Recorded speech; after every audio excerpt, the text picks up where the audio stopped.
Man, listen, man, this is a reaction video. Listen, man, we're gonna get right into it. But Puffy, listen, man, I don't wish jail on nobody, but son, that's it.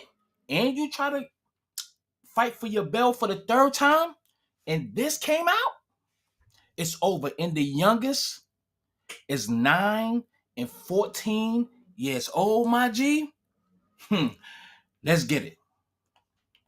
Now, before we discuss the nature of the claims and claimants themselves, let me comment on the large volume of calls we have received since our first announcement. Even before the indictment of Sean Combs, we had received a small volume of calls and had screened a handful of cases. After the indictment of Sean Combs and the announcement that we were pursuing these claims, the floodgates opened. People who wouldn't otherwise, for a variety of reasons, are now stepping forward to make their voices heard and to pursue justice. But no, most of these people are scared. They fear backlash in their communities. They fear backlash in their own families. They are afraid of retaliation from the perpetrators and their associates. They are rightly afraid for their own personal safety. I expect that through this process, many powerful people will be exposed. Many dirty secrets will be revealed. We know what we are potentially up against. And as is always the case in situations like this, when a celebrity is involved, people can be downright mean and nasty. You would be shocked at the length fans will go, no matter the evidence to the contrary, to defend celebrities they love. I mean, there's a reason for this word fans. They're fanatics. I've personally already been threatened multiple times on social media. And when I agreed to pursue this, I expected as much. This isn't my first rodeo. But victims who step forward to have their voices heard should not be subjected to that kind of conduct. They should not be targeted. I want to say this, and I want to be clear about it. Although we are vetting each call as stringently as we can, I always start with a mindset that I believe victims. I believe victims because I understand the tremendous courage it takes to step forward. So if you're watching this, please hear me. If you're out there and you have been victimized, you are not alone. There is a great strength in numbers. You can seek redress. You can obtain justice. We can help you, and we will help you. That being said, as stated, we are vetting every call that we receive. We have had to turn away some. For each, we ask for corroboration. For each, we ask for the identity of witnesses. We also have collected pictures, videos, texts. We check venues, we check dates. We want to corroborate that the claims being made have legitimacy and merit. We have on staff now a former detective from the Major Offenders Unit of Houston Police Department who is helping us vet each claim. We're using our common sense. We're being stringent because, as I said, these are not easy cases. They're very tough. The process is hard, and in some cases, the process is very lengthy. These cases are hard to prove. Many times it's the victim's word against the alleged perpetrator. Each of these victims will no doubt be publicly attacked by the alleged perpetrators, and in some cases, the general public. The feckless and cowardly keyboard warriors love to attack. Sunset Key. We know what we're up against. We did not enter this fray blindly. I wish it was my last such fray. I wish this type of behavior wasn't so pervasive. But it is what it is, so we will press on. As I said, our law firms have been retained by 120 individuals at this point to pursue cases in civil court against Sean Diddy Combs. You should know, in this group, it is evenly divided between males and females. There are 60 males and 60 females who have joined us to pursue these claims as plaintiffs. In this group, males. 62% 60 males? African American. Bro, 30%. hold on. 60 males? Nigga, how much doodle on a stick you want, bro? Just doodle on a stick, ass nigga. What's going on, Puff? 60 dudes, 60 women. You just stick your stuff in anything, man. Just love sticking helmets and niggas peanut butter. Y'all heard the audio. If that was Meek Mill, you was taking it. You done split you open, baby. Pause for the pauses, but let's keep it motherfucking pushing. God damn. Are white, 60. and the remainder are Hispanic or Asian. Woo. The victims are from more than 25 states. The majority are from California, New York, Georgia, and Florida. And I want to focus on the ages of these victims. Before we go there, in Georgia, so you know what that means. You know there's some Antoines and some Shanae Tways, and you know what I mean? A women with strong features. You dig what I'm saying? Hands built like Arnold Schwarzenegger's. You understand what I'm saying? But listen to this. When we talk about the ages of the victims when the conduct occurred, it's shocking. Our youngest victim at the time of the occurrence was 9 years old. 9. We have an individual who was 14 years old. We have one who was 15. 25 of the 120 individuals who are plaintiffs in these cases were minors at the time of the acts complained of. Wow. Epstein. The time frame of the acts complained of is very wide. The conduct at issue spans from the years 1991 all the way till this year, 2024. If you wonder why there are so many alleged victims, that's your answer. We're talking about more than 25 years of this type of conduct. Now, although most of the victims who have stepped forward were victimized after 2015, this has been going on for a very long time. Now, when you think about the fact that some of this conduct occurred 25 years ago, and you wonder why would it take somebody so long to step forward, I want to remind you that many states in the United States have recognized that it's very difficult for a victim to step forward and to make these types of allegations when something very terrible has happened to them. I'll use New York, the state of New York, as an example. The state of New York has specific statutes in place that revive claims that are even claims that would typically be not able to be brought, that it revives such claims and they can be brought even 25 to 30 years later. Because there's a recognition there in New York and California and other states that it's very difficult for a victim to come forward. And I would respectfully suggest the only reason many of these people are coming forward because they see other victims coming forward. And it gives them some comfort that, hey, I won't be the only one. And I expect more victims will come forward. You know, there's an old saying that says, a lie has great speed, but truth has endurance. The acts complained of in these cases that we're going to file occurred primarily in New York, either Manhattan or the Hamptons, or occurred in California, primarily in Los Angeles, or in Florida, primarily in Miami. Most of these events and incidents occurred at parties, typically after parties, or album release parties, New Year's Eve parties, 4th of July parties, something they called a puppy party, the all-white party, although several of these events occurred at auditions. Many times, especially young people wanting to break into the industry, were coerced into this type of conduct in the promise of being made a star or in the promise of having Sean Combs listen to their tape or even let them read for Sean Combs. You should know that some of this behavior occurred at well-known venues in New York City. Some of this behavior occurred at private residences of people that we all know. Some of this behavior occurred at hotels that we're all familiar with. You should know that more than 55% of the victims filed reported this conduct to either the authorities, that is the police, or to hospitals.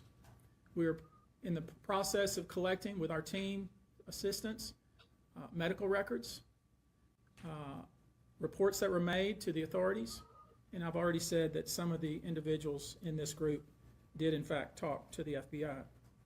You should know that several of the individuals, and when I say several, I mean many, who did in fact seek medical treatment were drug tested, and drugs were found in their system, weird drugs that you probably never heard of. One in particular that continues to pop up is a drug called xylazine or trank. which, based on our research, is known as a Horse horse tranquilizer. tranquilizer, man. Now, there's been a lot Tranquilizer of reports that niggas we're too. filing a class action. This is not a class action. Class action is when one or two people file a case on behalf of a group of people. That's not this. These cases will be individual cases. Each case will live and die on its own merit. These cases will be filed individually, one plaintiff against whoever the defendants were involved in the case. But check this out. Each case may be filed in one venue like Let's California, skip another this a little case. bit because it's a lot. It's a long list already. But check this out. And of course, I already know who some of these individuals are. But because of the nature of this case, we're going to make damn sure that we're right before we do that. But the names that we're going to name, assuming that our investigators confirm and corroborate what we've been told, are names that will shock you. These are individual cases. There are indeed other perpetrators involved. They will be revealed when that particular individual case is ready to be filed. They already know who they are. And I'm talking here about not just the cowardly but complicit bystanders. That is, those people that we know watched this behavior occur and did nothing. And I'm talking about the people that participated, encouraged it, egged it on. They know who they are. Harv Pierre, watch out. KK, watch out. I call them the facilitators of foul play. Justin, Tristan, Willing participants in vile conduct. watch out. As we identify them, each will be part of this case as defendants. These defendants will not only include individuals, but would also include corporate entities who ultimately profited off of this culture and behavior. UGM, I'm looking at banks, watch out. pharmaceutical companies, hotels. We know We know. that many of these individuals were paid cash. We know that many of these individuals involved, whether they were the ones being assaulted and abused or they're witnessing other people being assaulted and abused and then paid and threatened and told to leave. Typically paid 10 grand in cash and told to leave. And then threatened as they were leaving. So in addition to Sean Combs, you should know the defendants in these cases we're going to file will include anyone, of course, who engaged in the assault or exploitation. French Anyone who Montana, participated in such in any way. Meek Mill, Anyone who encouraged or facilitated this conduct. Stevie J, Anyone who was in the room and watched it happen, Mary J, but made no effort to stop it. Beyonce, Any venue or venue owner who was aware of what was going on, but failed to stop it. Any individual or entity who knew about the conduct and benefited from it, City Girls, but did nothing to report it or stop it. And any individual or entity who covered it up LeBron or James. helped cover it up. These people who know who they are Sure should just come forward now. I would imagine, as we speak here, there are a myriad of people who are very nervous. Scared. You can't hide skeletons in the closet forever. I would expect there are many people out there right now who are desperately searching their memories as they delete their texts and data. But it's too late. Now, although these are, in fact, individual cases, there is a common theme, an MO, if you will. Typically, the victim is lured into a situation where he or she is given a drink. Typically, that drink, reported by these victims, is apparently laced with something. Once that drink takes effect, the perpetrators perform all kinds of sexual acts on the victims, many times passing him or her around as other people watch and enjoy the show, and then leave the victim ashamed, confused, injured, and wondering what happened. When the victim reaches out, he or she is told not to say anything. Sometimes there are threats of physical violence or financial repercussions or bodily harm.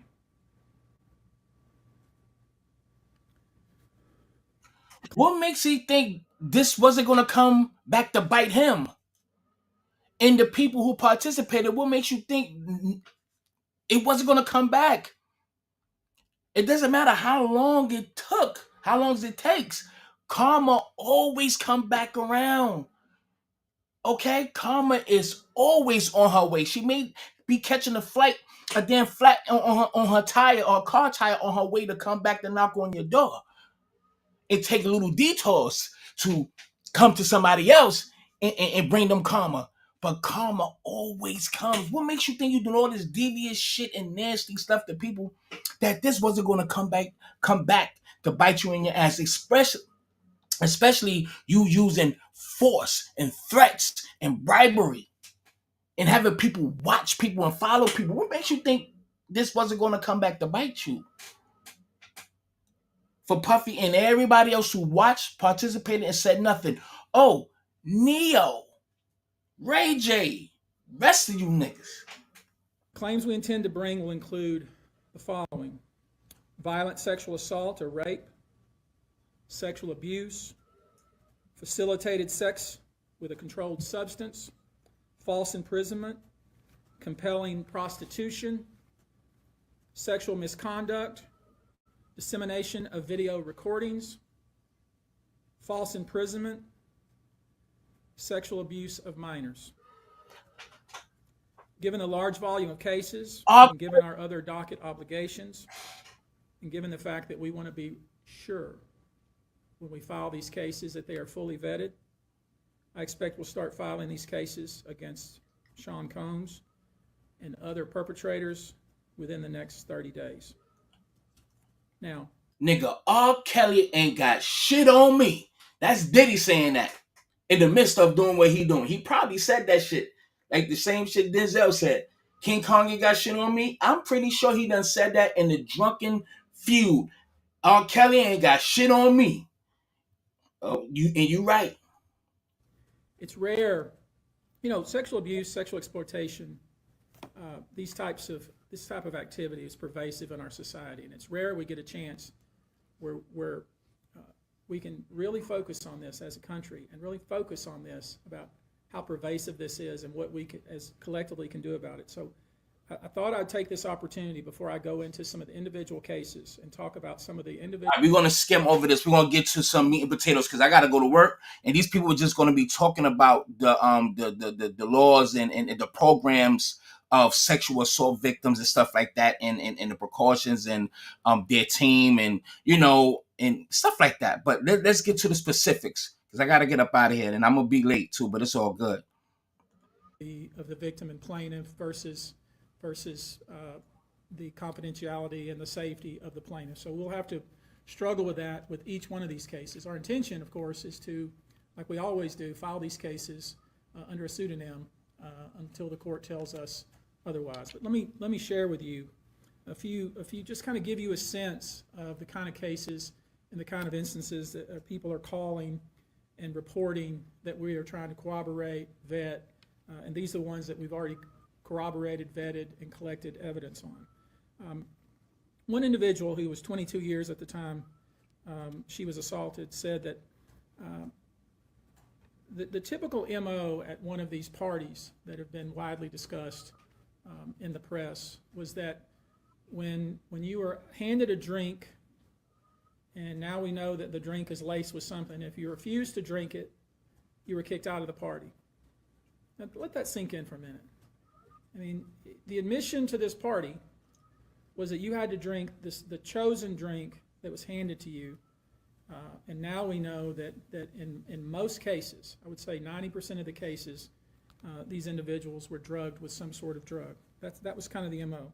Another instance, this individual who was 9 years old at the time was taken to an audition in New York City with Bad Boy Records. Other boys were there to audition as well.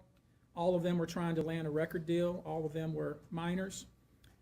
This individual was sexually abused, allegedly by Sean Combs and several other people at the studio in the promise to both his parents and to him himself of getting a record deal.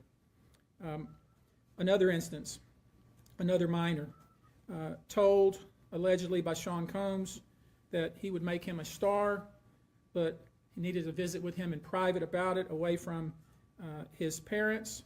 Once they were in a private area, allegedly Mr. Combs made the victim perform oral sex upon him. Another incident, an individual 15 years old at the time, flown to New York City to attend a party, was drugged, and then taken into a private room, allegedly in the presence of Mr. Combs, where this female individual, minor, was raped, and then other individuals took turns raping her. Boy, Diddy. Another individual, 26 Diddy. at the time of the occurrence, was picked up allegedly by Mr. Combs and several other people in a black SUV from the airport, was given one drink in the SUV, and then literally woke up the next day not knowing what had happened, but with pain and damage to both her vagina and her anus. Crazy. She then went to the hospital. She was missing her underwear and her shoes. Another instance, an individual, this time not a minor, Diabolical. attended a group dinner, allegedly with Sean Combs in Miami. She wasn't drinking because she was pregnant, but whatever she drank at the table, apparently, at least according to her, was laced with something. She blacked out, and she woke up in the same bed, again, allegedly, with Mr. Combs in his mansion in Miami. Her vagina and her anus were torn and sore. And I could go on. I mean, literally, you're sensing a theme here. It's the same theme. Yeah. And it all involves some sort of drug. Why do you need to do this? Is what bothers me. Pause for the pauses. He's not a bad looking dude. Pause for all you little weirdo niggas. I like pussy, and you got money. How is it that you got to be poisoning these females, man, and these dudes? What is it, bro? This is what I'm saying. People don't have a personality. He has a personality disorder. There's nothing. Look, just try to go in your mental Rolodex and look at any interview Puffy has done. Any interview, any encounter of Puffy where you are asking him questions or getting to know him, his personality, he has none. He don't have a sense of humor. He's talented as far as, orchestrating, as far as producing music, and he got a ear for music and sound. We got all that. But what about you as a person? He has none of that. So a person, it doesn't matter how rich you are. If your game ain't tight like that, if your game ain't tight, and your approach is weird to a female, she's not gonna give you the draw. She gotta feel comfortable. It doesn't matter how much money you got. Well, some it does matter. They'll just do anything you say. But I say all that to say, you gotta go literally just to tranquilize bitches. Excuse my language, y'all. Like really use horse tranquilizers and put ecstasy and Molly in drinks. That's diabolical. Literally diabolical. If those allegations are true, you should not come out. And not in on saying this. We literally have to start being equal, because Puffy is not the only one. There's a lot of people who is not melanated who does worse stuff than this, and they get away scot-free. But he just said, right, that they know the people who were participating, who was help covering up, who was facilitating these things. They better come out. So I know niggas are shaking in their boots, but any motherfucking who.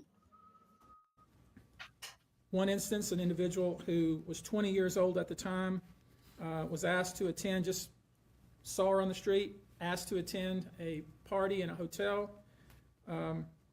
She was flattered, went to the party, was given one drink and doesn't remember anything else.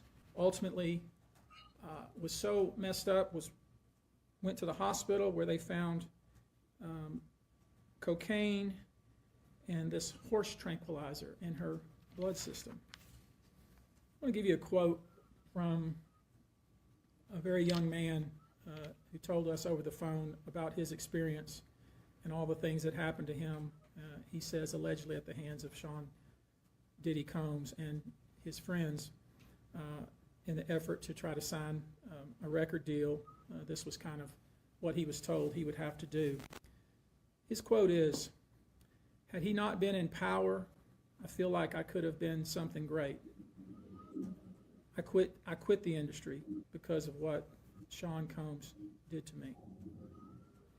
And that's really what it comes down to.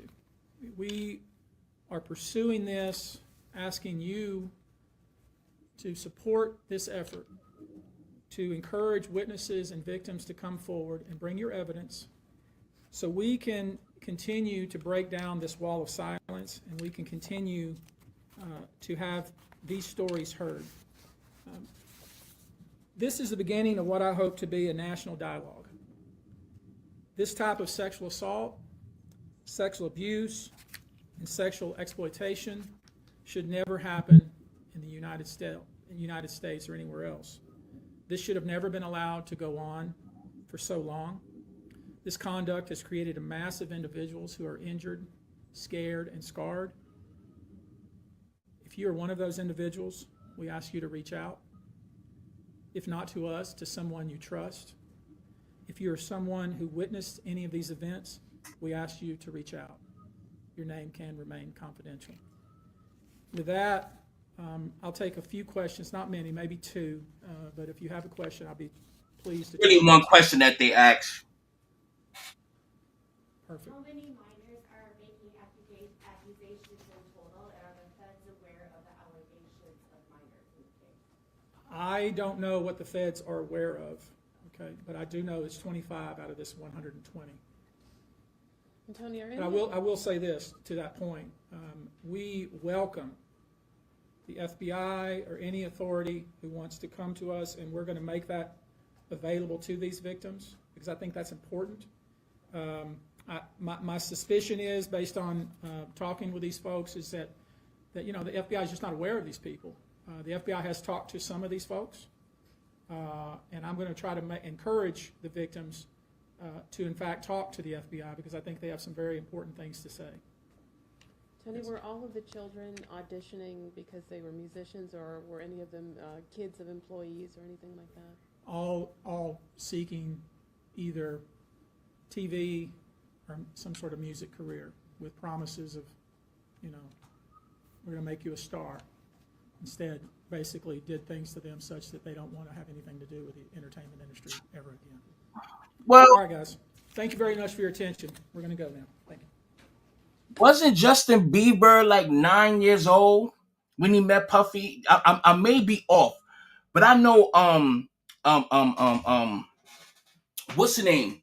Usher came to Diddy while he was like 10 years old, and he got some custody of him. And I think Justin came when he was like probably 15 or something like that. But anyway, he raped these victims. Don't forget that, according to Gene Deal, that Usher, he went to the hospital because something happened to him back there. Somebody stuck they dipstick to check his oil and wound up splitting him open and bringing him to the hospital. And his mom came and got him, and somehow he went back to Diddy. And I say that with all due respect because there's a lot of victims out there that got hurt through the system. Drugs was found in this system, horse tranquilizers. They're gonna name names who participate in everything. But I just want to say this on some real shit.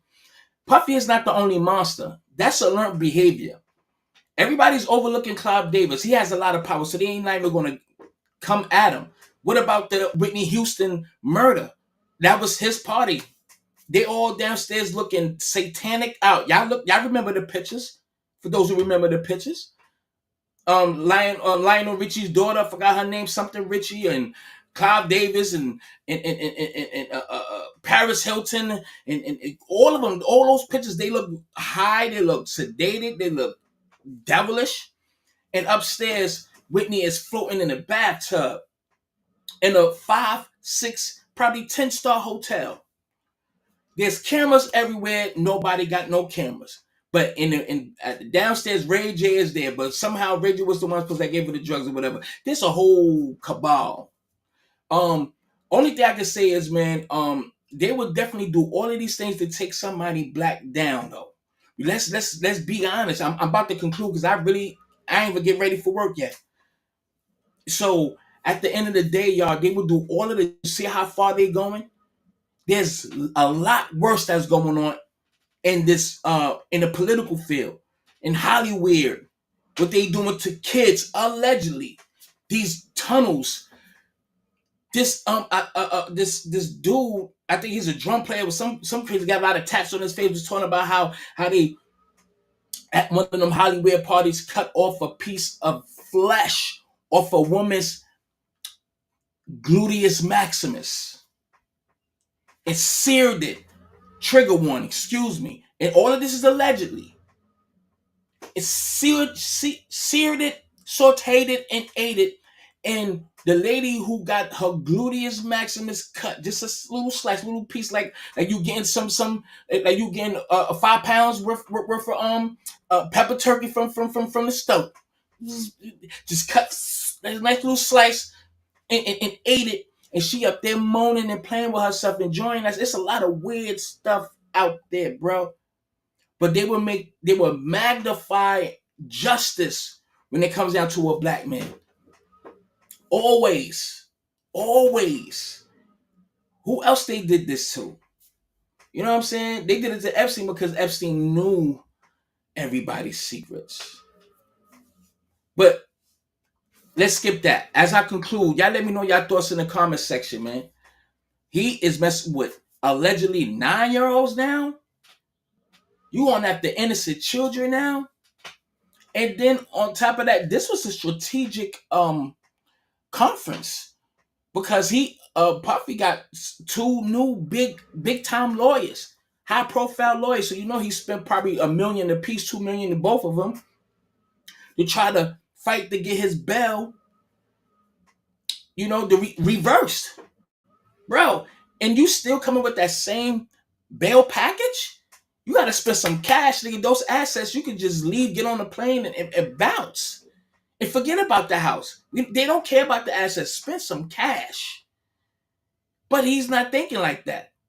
Arrogance is bliss.